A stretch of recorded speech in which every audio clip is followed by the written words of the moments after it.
Hey guys, and welcome back. This is Chosen Architect, and today we're going to be getting our act together by setting up refined storage and getting our area nice and cleaned up. So, I hope you guys are ready.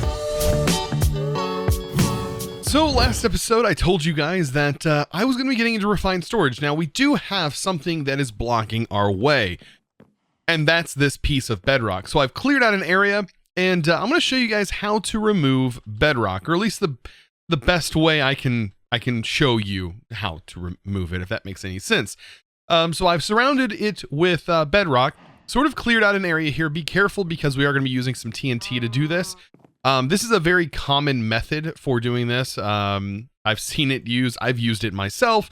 And it's been around for a little while. So, and it works in 1.16, or at least it should.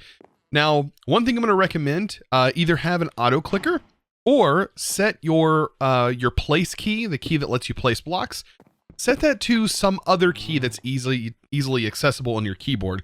Because if you use a key on your keyboard, it'll actually press quicker than than you can clicking yourself or by holding down your right click button. So just keep that in mind. I'm going to be using an auto clicker, which will, have a little bit higher success rate. But let me go ahead and show you what you need. So have your bedrock here. And then we're going to have 2 blocks of TNT that are going to go back here. So right here is going to be the block we're removing. We're going to have 2 in TNT. I have 2 blocks of obsidian placed here. We're going to place a lever on this block. We're going to place a trap door just like so.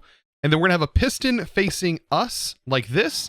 And what we're going to do is we are going to close this. We are going to activate that TNT right there, which is going to blow this up. I'm ready for it to blow that up. I'm perfectly fine. The obsidian is going to help with the blast. As soon as we hit this lever, we need to open this trap door, slide over. This piston is going to be extended. Let me go ahead and break this, and I'll show you what this looks like without the TNT there. So thank the TNT there. This will be extended. We're going to activate that. Actually, let me close this. We're going to activate that, drop down, slide under here, and start placing on this part of the block. That is what I am going to do. And we need to do that all while the TNT is going. And what should happen is the TNT will blow up. There'll be a split second where it goes, okay, it's enough blast to destroy this piston, and in which I will be placing a block, and it will also be powered, and it will place the piston here, dropping the actual piston head down into the bedrock, and it just deletes the bedrock. So this is one method for getting rid of bedrock, and I hope I can do it quick enough for you guys. I'm going to try my best. So let's go ahead and do this. I am just about ready for this to explode. And then I think that was a success. No, it wasn't a success. If that's facing that way, then it did not work. So you're gonna have to place down more, and keep in mind you're gonna have to do this a few times in order for this to work properly. So just keep that in mind. I want to try again.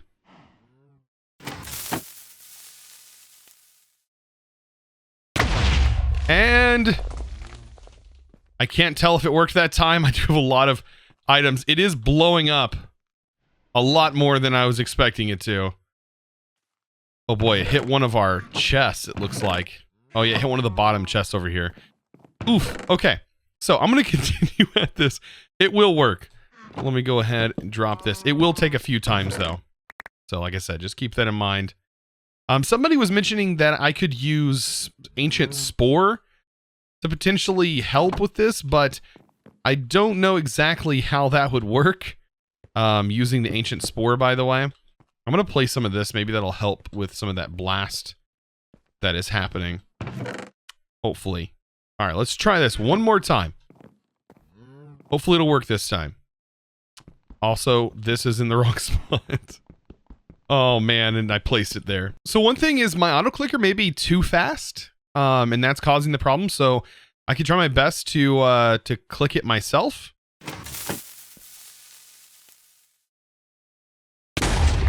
Oh, and I think that worked. I clicked it myself. And look at that. The bedrock is destroyed. So yeah, just click it yourself. that it was actually a lot better. I just clicked it myself and I got the right timing, and yeah, look at that. Now I have a big mess to clean up, but at least it's gone. Oh, and then I can just or excavate all of this to get rid of it all. Man. So let's dive into refined storage. Now, a lot of you are probably going to be like, well, Chosen, why don't you do applied energistics? And I want to show you something real quick. So if we pop in here to refined storage, right? Doesn't look like much. And I know there's not really cable covers as of right now. But what I want to do is use refined storage right now and maybe use applied energistics for another project. Applied energistics is almost like another tier above this, which it definitely is, because refined storage is applied energistics 1. So it's like applied energistics when it was in its infancy. So the recipes are a little bit easier to craft, yes, but the functionality is still there for everything. Plus, there is an add-on to this. So if I go to, let's see, exporters, you can see the cable tiers mod has these extra exporters. Also, when we go to crafters, there are these extra tier crafters from extra storage. And extra storage has some really cool stuff for refined storage. This is an add-on mod for refined storage. Really, really nice. And this is one of the main reasons I want to use it for storage in particular. Applied energistics, of course, has its own thing. So we will eventually touch on applied energistics. It does have its uses later on, and especially when we get more infrastructure set up on our island, it'll be worth doing that. Like, we'll have like an infinite range card and things like that. That's all stuff that we can do with refined storage. So let's get to crafting, with applied energistics. Let's get crafting for this right here. Let's go ahead and start by crafting all of this. So we are going to need a bunch of this quartz here. It looks like I brought way more quartz than I'm actually going to need, but that's okay. Right here, I'm also going to need quite a few of these processor bindings. These processor bindings are going to be my best friend here soon. Go ahead and throw a bunch of this over here. And to get silicon, by the way, or silicon, all you got to do is cook regular quartz. So smelt regular quartz. It'll eventually show up. There you go, nether quartz. And that's how you get this. So I just smelted some of it up and we are ready to go. All of this is going to be pretty simple. I have my iron, I have my silicon, and we just need to apply this here, just like this with the processor binding. And we can make ourselves 64 of those. I'm going to make 32 of these, just like this. And the reason I can make a bunch of these is because we've actually, we've processed a lot of stuff. Surprisingly, we have processed so much stuff. We have so many materials to spare. It's kind of crazy. So it's not really a big deal to craft all of these different components here. These components are really going to come in handy because it's going to kind of jumpstart us into refined storage. So I'm going to go ahead and smelt all these, get all of our processors up and running, because we need to make a controller, crafting grid, and ourselves a disk drive. And then we're going to work on creating some actual storage disks. So now with all my refined storage components, I should be able to now craft this. Hopefully we can craft everything and get this all going. So let's make 3 of those, make the controller. Perfect. The crafting grid, which is going to be, it's going to need a construction core and also a destruction core. There we go. Red and blue pill. And then we got our grid. And now we need to turn that into a crafting grid. And then we need to make a disk drive. And I love how like several people have commented and said, Chosen, I thought you were going slow. I'm sorry. I've crafted these items so much I have them memorized. But yeah, we're pretty much ready to go. All we need is some disk drives, which I believe we actually get a disk drive. But first, let's go to make, let's see, one of these. Let's make, I don't know, 4K storage. I don't have enough glass at the moment. I should probably set up some glass here. Let's get some glass cooked up, because we're going to be needing a lot of glass later on down the road. So I'm going to get that all cooked up. I did go ahead and put a speed augment in here, and that's going to use twice the power, basically. At the, well, it's going to be giving us double speed, but it's going to cost us some fuel. As you can see, twice the amount. I've not really noticed a crazy dip in power because of that, but it is going twice as fast, which is really, really quick, and I'm enjoying that. So a little bit of glass work, and we should have everything. Oh, I think there's one other thing we need to make. The refined storage cable. This right here. Because I believe there's a quest for it. And the quest line actually gives me a card, right? A 1K storage part. I thought we just made a 1K storage part. So there we go. And a 4K storage disk. So we'll end up having like 8K storage right off the bat. Now, 8K isn't a lot. I would like to go ahead and get up to that 64K as soon as possible.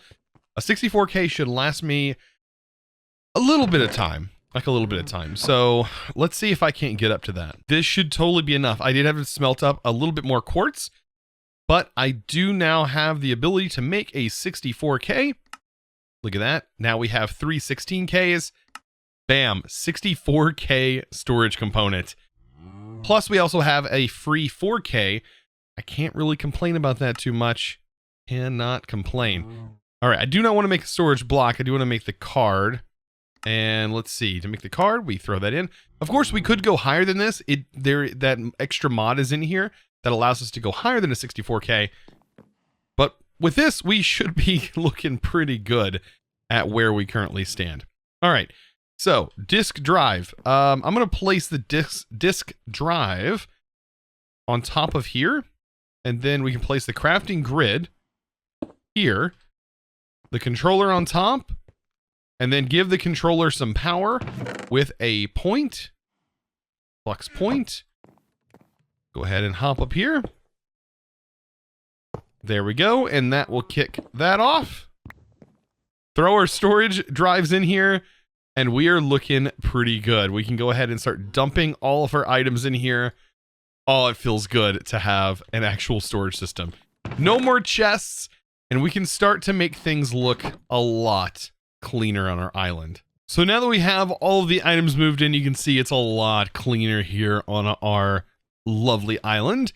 And I want to make this orange. I'm supposed to be able to right-click it? Yes. Yes. Now those two are bright orange. Oh, it looks so cool.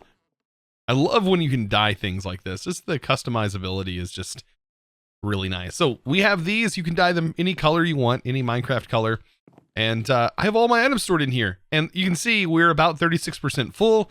And I haven't even touched on this yet. So one of the big things is hooking into this storage system. That is a big thing we need to do. And to hook into that, we are going to need to run a cable all the way down here, or we can use wireless. That's another thing that we could potentially do. I think running a cable isn't going to be horrible, and we should be able to get a cable directly down and run it right underneath this guy. So we'll have it connected to the bottom of the controller. Basically, we're going to hook up a external storage that is going to detect all of these drawers and allow me to see them inside of this system, and also put items back in here whenever we're done using them. So if we have too many items, we can of course put them back in the system, and when we put them in the system, it doesn't go into our main storage, it goes back into this. So this right here is what the external storage is going to look like. We need some destruction cores and construction cores, all that fun stuff, and bam, we have ourselves an external storage. There is a little bit of configuration that we're going to have to do to this, but first let's go ahead and place it on the bottom of this, and we can click on here, and I want to set this to a priority of 1. It's going to be the main thing, and over here we have some different things we can set it to. Extract on, off, or on, insert, and extract. I want this to be on insert and extract, and hopefully with that higher priority, it's going to allow us to put the items in here first. So I connect that in, and we should see that there's a lot of items. And that number that you see there, 2,147,741.159, that is max int, I believe, which is like the maximum number that this could be. If it went higher, that it'd be unstable and probably crash, and so on and so forth. That's like Minecraft's highest number, if you didn't know that. Kind of an interesting little tidbit. But yeah, we should be able to close this up. And for example, I shouldn't have any like gold ore pieces. inside my storage. So if I go up here, we should be able to see them because now we are showing this. So yeah, you can see all of the ore chunks now. That's pretty cool, right? So this is still going to be our main storage for this, because what we can do is we can do things like this. Inside this one, I have a void upgrade. I was getting way too much skystone dust, so I decided, hey, void upgrade. It's very simple. It's just an upgrade template, and then we now are voiding out any more than we get inside here. So once we get an item that's over the 2,000 that's in here, 2,048, it will just start getting rid of it, which is perfect. I also upgraded this to a compacting drawer because we were also getting a lot of this. And same for this. We were getting a lot of flint. Even though the flint, I should have probably just put a void upgrade on. I don't think I need that much flint, but I mean, the block does look kind of cool, but I just don't know what I would use that block for. So now that we have all of this storage set up, we pretty much have all of our items sort of moved over here. What we can do is we can dabble a little bit into the wireless side and the crafting side of refined storage. Now, luckily in our quests, one of the rewards was actually, which I got after updating, was the Flux controller. So the Flux controller was kindly given to us. It's actually one of the more expensive items that you have to craft, as it requires a bunch of Flux blocks. But hey, I will take it. It is a nice gift to get. This is going to allow us to wirelessly charge items in our inventory and hotbar and stuff like that, which is super helpful if we have those items available. Now, with refined storage, we are going to need upgrade cards, or I guess range cards. These guys right here. They're going to require some ender pearls, some upgrades, all this good stuff. Hopefully we have enough stuff to be able to make this. And we're also going to need one of these guys. We should have a wireless crafting grid, not a creative one, even though we can get the creative one later on down the road. Same as we were able to in the regular Aldemont 6. But right here, this is a wireless grid. And I believe we can make a wireless crafting grid. Yeah, it's this right here. So wireless crafting grid. Let's go ahead and make this bad boy. It's going to require another grid. Construction core, deconstruction core, all that fun stuff. So I'm going to go ahead and get all of that crafted up. And then we're going to start working on how to set it up. Did go ahead and move my controller down here so I can hook up the power to it.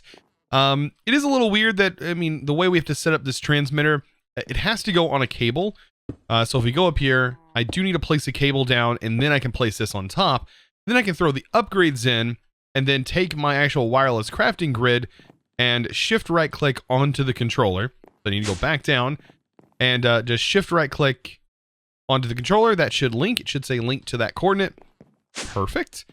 And we are just about ready to go, right? The only thing we don't have is power to this. And that's where this is going to come into play.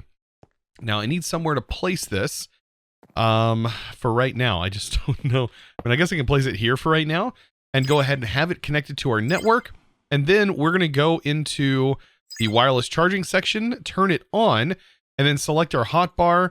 Our inventory is disabled for some reason, but we do have these slots and stuff that I am going to turn on and hit apply. Now we should have wireless power to this. And I don't know, I don't think there is a slot, a Curo slot for this, unfortunately. But what you can do is go into your options and controls and go into wireless crafting grid from refined storage. And by default, it's set to Control G. I love to set mine to F because it's just so comfortable. And then go search by key. And then right here, just disable pretty much everything else that is using F, other than what, of course, you set. And that's going to make it so much easier to just access this. You can leave it in your inventory, hit F, and you can access your grid from everywhere. Oh, it makes the refined storage experience way, way much better. So let's talk about crafting, because we're going to get into a little bit of auto crafting here soon. And we have a couple of different types of crafters. This is your basic crafter here. It's really going to have 9 slots available to you with this crafter. 9 slots that you can craft or have craftable items in. And then we have these upgrades from extra storage, which is really nice. It gets really large as well. I believe the iron is going to have 2 rows of 9. This will have 3 rows of 9, 4 rows of 9, and 5 rows of 9. Keeps going higher and higher the higher tier you go. Problem is, The recipe has changed since the last time I've seen it. And these are a bit more expensive. The diamond crafter is pretty expensive, and so is the netherite crafter. Not because of the material it's using, because of the processors. They require withering processors, which require nether stars. We just haven't got nether stars yet. We're not to that point. So as high as we can go is a gold crafter, which I'm perfectly fine with making. We have tons of materials to do that. But we can't just have a regular, like we can't just have a crafter and call it a day. I mean, I guess we could, but we need some way to make a pattern. So for that, we're also going to need a pattern grid, which again, more construction cores, and deconstruction cores, another pattern grid. We're also going to need a pattern. So that's going to be, I think we have everything for a pattern. There we go. There's our regular grid. We just need a few patterns. Go ahead and make those. Later on, we're going to set up auto crafting for the patterns anyways. So the pattern grid, pretty easy to make, and we have it set up. Now, we do need to start working on the actual crafters themselves. I believe to upgrade to the iron tier, it's just iron blocks and a regular crafter. So again, construction core, deconstruction core, you're probably going to see a pattern as far as like everything in, and it's not just refined storage. Applied Energistics is the same way as far as crafting goes. Everything is going to require pretty much a construction and deconstruction core. That's just how it is. So there we go. We have just about everything. Crafter, perfect. Iron crafter, and then gold crafter. Okay, so one crafter should be enough for right now. And I'm actually going to place this down here. This should fit perfectly down here. I'm going to hook to these cables. And what we're going to do is we're going to have our crafter down here. And let's see, I want it on the same side this is facing. So we're going to put the crafter there. And then we're going to put the grid on top. And that should all connect. Now, it doesn't really matter if this is facing up or down. But what we can do is we can grab the wrench. And I want to make the wrench from refined storage. And this will allow me to rotate this block. So there you go. I have it facing down just to kind of fit into the area. And then yet again, we can color this whatever color we want, stretch it. You know, I want to keep this one rather small so we can get our crafts going, right? Now the pattern, the good part about this mod is we don't actually have to have the items in our inventory to auto craft. Applied Energistics, I believe, is that way. You do have to have the items in your inventory. But this basically allows you to pre-craft your patterns in advance before you have the actual materials allotted for that craft, which is really nice. It is very nice. And then I also believe you can drag items from the JEI over into this inventory. Now, this, of course, is just like a ghost block inventory. The items aren't, it's not like you're pulling them and now I get a sponge. But you can build your craft that way, or you can simply look up the recipe and bam, search for it. But keep in mind, for the recipes such as this, I have exact mode set. I don't want dark glass from dark utilities being in here. I need glass, and luckily I can just drag glass over here, like so. And now it sets the pattern with glass, and if I set exact, it will use the exact items that I have listed here. If I uncheck this, it's going to pull anything that's tagged with glass, which could be a lot of items. A ton of items. So all I need to do is put the pattern in here, click it, and now we have a pattern for patterns. That should be probably one of the first things that you make. And then all you got to do is toss it inside of this. And I believe this right here tells you what it's looking at. So right now it's looking at the cable. That's because if it was a pattern that required a processing, it would need to know what block it's putting the item in. Because this thing can actually push items into a machine, which is really nice. Also, you can see the current speed is ×5. This has 45 slots. It is 5 times faster than the regular crafter. So if I go to craft a pattern out of here by opening up my inventory and searching pattern, you can see I can craft it. If I craft 10 and hit start, it's going to craft them incredibly fast. You can see, bam, they're already done. So that is another benefit of having these crafters. It gets really nice once you need to craft a lot of stuff, or maybe you have a long process worth of crafting. it's going to come in handy having this really fast crafter. Unfortunately, we're out of time, but that's just more excitement for next episode, right? Next episode, we're gonna be getting into some more awesome stuff, and there's several magic mods that I would also like to touch on. We've not even been to the Nether, nor have we been to the End, nor have we been to the Ice and Fire dimension. There is so many different places we can go. But before that, and before next episode, I do want to give a huge shout out to the sponsor of today's video, and that is going to go to Austin Mead. Thank you so much for your amazing support over on Patreon. And guys, I want to say a huge thanks to all of you guys who have recently become a Patreon. I do appreciate you very much. And all of you guys who have recently clicked that subscribe button, pushing us over 420,000 subscribers at this point, I want to thank you as well. You guys are absolutely the bomb, and I do appreciate you guys. Anyways, I hope you enjoyed today's video. Of course, if you did, be sure to click that subscribe button if you haven't already, and also give this video a huge, and I mean huge, thumbs up. I'd really appreciate it. And of course, I'll see you in the next one. And as always, thanks for watching.